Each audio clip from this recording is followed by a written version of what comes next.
வணக்கம். இன்றைய fresh news செய்திகள். வீரபாண்டி ஸ்ரீ அகத்தியர் குருபீடத்தில் 4ஆம் ஆண்டு குரு பூஜை விழா விமர்சையாக நடைபெற்றது. தேனி மாவட்டம் வீரபாண்டியில் கன்னிமார் கோவில் அருகில் அமைந்துள்ள ஸ்ரீ அகத்தியர் குருபீடத்தில் 4ஆம் ஆண்டு குரு பூஜை விழா கடந்த 2 நாட்களாக மிக விமர்சையாக நடைபெற்றது.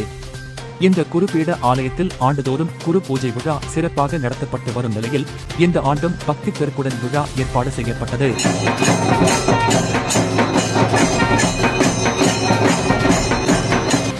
விழாவை முன்னிட்டு இமயமலை முதல் கன்னியாகுமரி வரை உள்ள புனித ஸ்தலங்களிலிருந்து கொண்டு வரப்பட்ட தீர்த்தங்களை பயன்படுத்தி நவபான லிங்கேஸ்வரருக்கு மதுரை ஆலவாயார் அருட்பணிமன்ற சிவாஜி சுவாமிகள் தலைமையில் 108 மூலிகை அபிஷேகம் நடைபெற்றது. சித்தருடைய வழிவை பின்பற்றுங்கள். சித்தம் இருந்ததே சிறந்தது. உலகத்திலே உங்களுக்கு எந்த நோய்க்குமே, வந்த நோய், வரப்போற நோய், இனிமே தோன்றக்கூடிய நோய் அனைத்துக்குமே சித்தருடைய அந்த சித்தர் வழிபாட்டு முறைகள் தான் ரொம்ப சிறப்பு. தொடர்ந்து சித்தர்களுக்கு 18 மகா யாக வேள்விகள் வளர்க்கப்பட்டு சிறப்பு விசேஷ பூஜைகள் நடத்தப்பட்டன.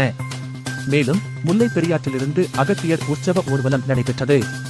யோகம் மற்றும் ஞானம் அருளும் அகத்தியர், 18 சித்தர்கள், வாழைத்தாய் மற்றும் நவபான லிங்கேஸ்வரருக்கு தமிழ் நெறிப்படி மகா சித்தர்கள் வேள்வி, குடமுழுக்கு அபிஷேகம் மற்றும் ஆராதனை விழாக்களும் நடைபெற்றன. விழாவின் போது சிவவாத்தியங்கள் முழங்க வீரபாண்டி மற்றும் சுற்றுவட்டார கிராமங்களை சேர்ந்த ஏராளமான பக்தர்கள் கலந்து கொண்டு சுவாமி தரிசனம் செய்து வழிபட்டனர். இந்த இடம் 4ஆம் ஆண்டு குரு பூஜை.